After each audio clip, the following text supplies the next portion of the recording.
There's an unspoken rule in every workplace, a sacred boundary that separates civilized people from absolute animals. You don't take the last coffee without making a new pot. You don't microwave fish in the break room. And you absolutely, under any circumstances, do not steal someone else's lunch from the refrigerator. But someone in my office didn't get the memo. Week after week, I'd open that fridge to find my carefully prepared meals gone. Not just eaten, vanished without a trace. The empty containers left behind like taunting little trophies. I was new at this job, trying to make a good impression, and suddenly I was spending half my paycheck on emergency takeout because some selfish jerk couldn't keep his hands off my food. Then I found out who it was. Mark. Of course it was Mark, the office loudmouth who thought women belong in the kitchen. Was an acceptable joke in 2013. The guy who'd already been reported to HR 3 times that year. Management wouldn't do anything about it. Apparently lunch theft wasn't in the employee handbook. So I decided to take matters into my own hands. What happened next was so disgusting, so perfectly petty, that Mark actually took a week off work after it went down. The office fridge became a safe space overnight. And the best part, I didn't even have to break any laws to do it. Now, before you panic, no, I didn't actually poison him. That would be illegal, and more importantly, way too much effort for someone like Mark. But the sheer horror on his face when he realized what he might have consumed, that moment when the realization hit him like a ton of spoiled leftovers, absolutely priceless. Stick around, because this is the story of how I turned the tables on a workplace thief, using nothing but psychological warfare, a little creativity, and the most repulsive fake diet plan you've ever heard of. By the end of this, you'll be looking at your office fridge in a whole new light. And if you've ever had your lunch stolen at work, you're about to feel very, very satisfied. Let me ask you something. Have you ever opened the office fridge, hungry and ready for lunch, only to find your carefully packed meal mysteriously vanished? Or maybe you've had that one coworker who always seems to be scheming behind your back, taking credit for your work, or just making your life miserable for no good reason. We've all been there. That slow-burning frustration when someone crosses the line and gets away with it. That helpless feeling when management won't do anything about it. That moment when you realize, if justice is going to be served, you're going to have to serve it yourself. Well, today, my friends, I'm about to share with you one of the most deliciously petty, perfectly executed workplace revenge stories you'll ever hear. This is the kind of story that will have you nodding along, fist-pumping the air, and maybe even taking notes for future reference. So if you've ever dreamed of giving that office bully or lunch thief exactly what they deserve, do me a favor. Hit that like button right now to feed the YouTube algorithm. Subscribe if you love stories where the little guy wins in the most creative way possible. And get ready, because we're about to dive deep into a revenge plot so satisfying, you'll want to send this video to everyone in your contacts who's ever complained about a terrible coworker. This isn't just about getting even. This is about restoring balance to the universe. This is about proving that no one, and I mean no one, gets to steal your lunch and get away with it. So grab your favorite snack and maybe keep an eye on it, because things are about to get gloriously petty. And if you think you've heard good revenge stories before, trust me, you haven't heard anything like this. Let's begin. Let me paint you the full picture of this workplace nightmare. It was my 3rd week at this marketing firm, fresh out of college, eager to prove myself, and already living that sad, entry-level salary life. Every morning, I'd wake up early to meal prep, chicken pesto pasta, vegetable stir-fry, those little quinoa bowls that made me feel like I had my life together. It was my small act of self-care in a job that already had me working through lunch most days. Then came the incident, that fateful Tuesday, when I opened the fridge to find my carefully portioned lunch container sitting there, suspiciously light.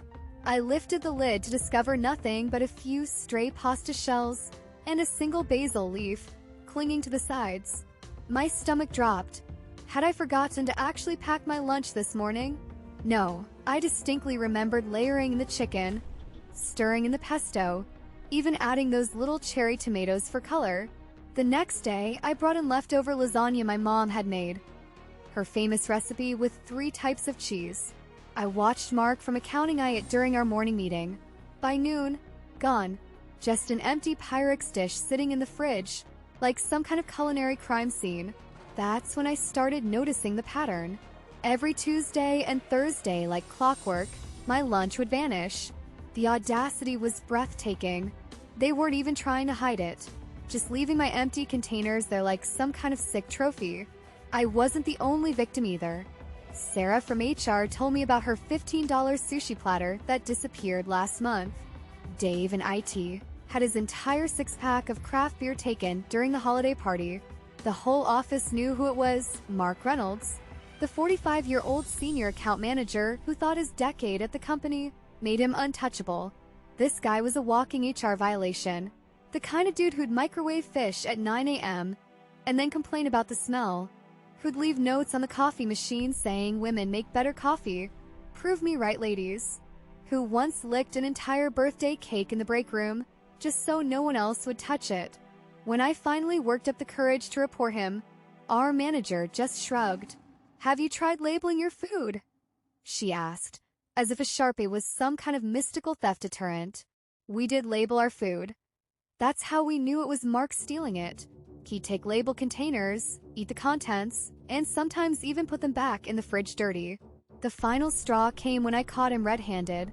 I walked into the break room to see him scraping the last bites out of my chicken tikka masala, the meal I'd been looking forward to all morning. He didn't even have the decency to look ashamed. Just winked at me and said, "You should bring enough to share next time." That's when I knew conventional methods weren't going to work with this guy. If management wouldn't stop him, if labels wouldn't stop him, if public shaming wouldn't stop him, I was going to have to get creative. And creative is exactly what I got. Because what happened next wasn't just revenge. It was a masterclass in psychological warfare. A perfectly executed plan that would make sure Mark Reynolds never stole another lunch again. But we'll get to that part soon enough. That moment in the break room changed everything. There I stood, holding my empty lunch container, feeling that familiar mix of hunger and rage bubbling up inside me. And then I saw it. That smug, self-satisfied smirk creeping across Mark's face as he pretended to scroll through his phone. That was the moment something inside me snapped. This wasn't just about stolen lunches anymore. This was personal. I spent that entire afternoon fuming at my desk, pushing paperwork around while my stomach growled. But between the hunger pangs, a plan started forming. Something beautiful in its simplicity, devastating in its execution. If Mark wanted to play dirty, I could play dirtier. The next morning, I arrived armed with my first decoy lunch, a sad-looking tuna sandwich that had been sitting in my fridge a little too long. I made a big show of putting it in the break room fridge, even announcing to no one in particular, "Hope nobody touches my lunch today." Like some kind of tragic sitcom character. Meanwhile, the real meal, a hearty chicken salad wrap, stayed safely hidden in my desk drawer. For 2 weeks, I ran this operation like a military campaign. Monday, half-eaten pasta salad with suspiciously wilted lettuce. Wednesday, a container of rice that might have been white once, but had taken on a concerning yellow hue. Friday, a single slice of pizza that had seen better days. I became a master of packing meals that looked just edible enough to tempt a thief, but that I wouldn't actually miss. But I needed undeniable proof it was Mark. So I devised my first real test, a psychological operation that would either confirm my suspicions or make me look completely paranoid. I prepared a beautiful-looking chicken parmesan, placed it carefully in a container, and tucked a handwritten note underneath the food that read, "Hope you enjoyed my spit. Mark. Bon appetit." The anticipation was torture. I must have checked that fridge 10 times that day, watching as my container sat untouched through the morning, then suddenly vanished by 1 p.m. When I finally found the empty container in the afternoon, my note was gone too. But here's the kicker. Later that day, I caught Mark giving me the most bizarre, conflicted look across the office. Part anger, part confusion, and just a hint of was that fear. That's when I knew I had him. The trap was set. The pieces were in place. All I needed now was to escalate my operation to phase 2.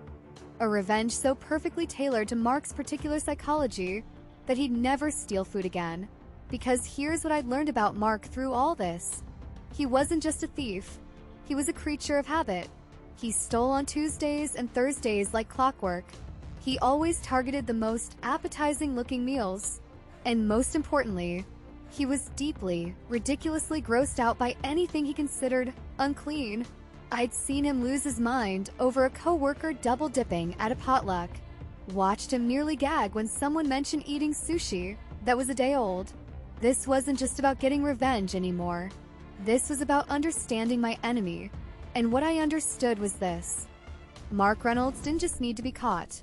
He needed to be broken. And breaking him would require something truly special. Something that played on his deepest fears. Something that would make him question every bite he'd ever stolen from that fridge. But we'll get to that beautiful moment soon enough. For now, just know this.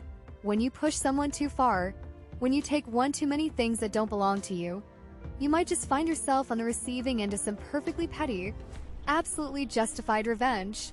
And in my case, that revenge is going to be served very, very cold. Now we get to the good part, the moment when petty frustration blossomed into full-blown psychological warfare. I had spent weeks studying Mark's habits, his weaknesses, his deepest disgusts. Now it was time to weaponize that knowledge in the most deliciously disturbing way possible. It started with casual comments, little breadcrumbs of horror I'd drop around the office. At the coffee machine, I'd sigh dramatically and say, "Ugh, this new blood type diet is killing me. Literally can't eat anything that isn't liquid-based this week." When coworkers asked what I meant, I'd lower my voice conspiratorially. "Oh, you know, menstrual nutrition. It's all the rage in Sweden." Then I'd walk away, leaving them blinking in horrified confusion. The real masterstroke came when I accidentally left my phone unlocked on my desk, displaying a very carefully staged video. In it, you could clearly see my hands emptying the contents of a menstrual cup into a bowl of what looked like spaghetti sauce, stirring it all together before packing it into a Tupperware container. The lighting was perfect, just dark enough to be ambiguous, but clear enough to leave absolutely no doubt about what you were seeing. Within hours, the entire office was buzzing. I caught clusters of coworkers whispering in the hallway. The receptionist actually gasped when I walked by. And Mark suddenly developed a newfound respect for personal property. For 3 glorious days, the office fridge was a theft-free zone. I watched with barely contained glee as he brought sad little brown bag lunches from home and kept them at his desk. But I knew this wouldn't last. Addicts always relapse. Thieves always return to the scene of the crime. So I prepare my piece de resistance, a thick, chunky chili, in my signature container. I made sure to pack it with suspiciously textured meat substitutes and what appeared to be, well, let's just say it looked exactly like what you'd imagine if someone told you they were eating their own uterine lining. The performance was everything. At lunch, I made a big show of microwaving it until the entire break room smelled like cumin and regret. I took exaggerated, lip-smacking bites right in Mark's line of sight, occasionally pausing to pick something stringy out of my teeth. The way his face contorted in disgust was better than any lunch I could have bought. The next morning, I arrived early to check the fridge. There it was, my container, licked cleaner than a dog's dinner bowl, and Mark's desk, empty. His out-of-office email said he was suddenly taken ill.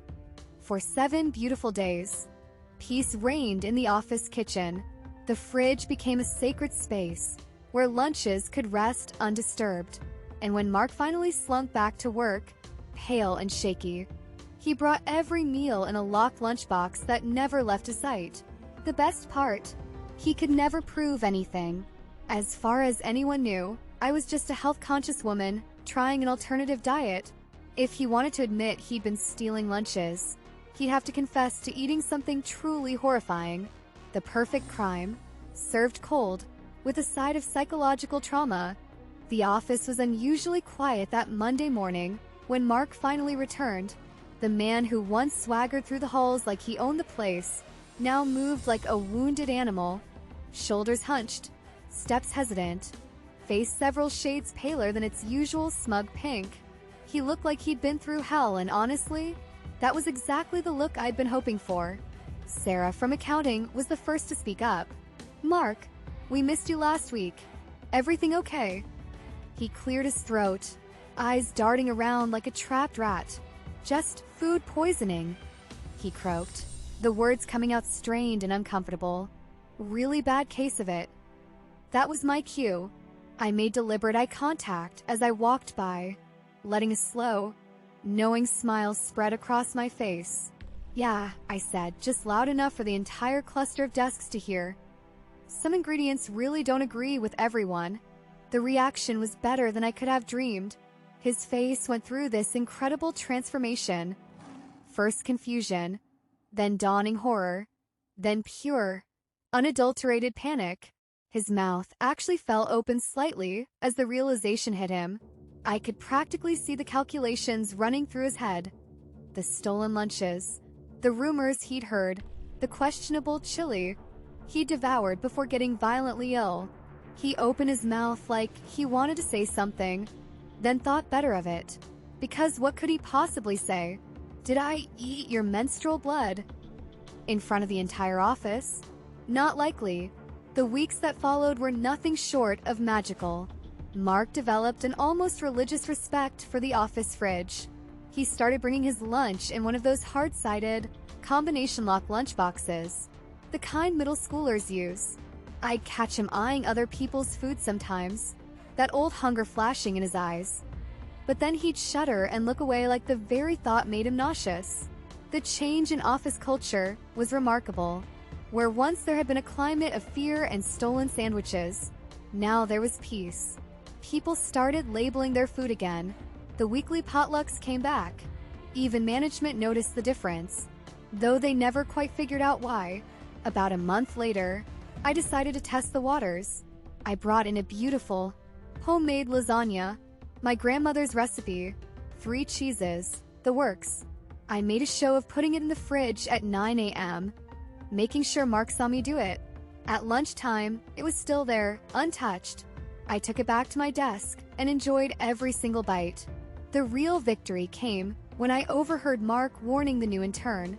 "Don't ever take anything from that fridge that isn't yours," he said, his voice dropping to a whisper. "You have no idea what people put in their food these days."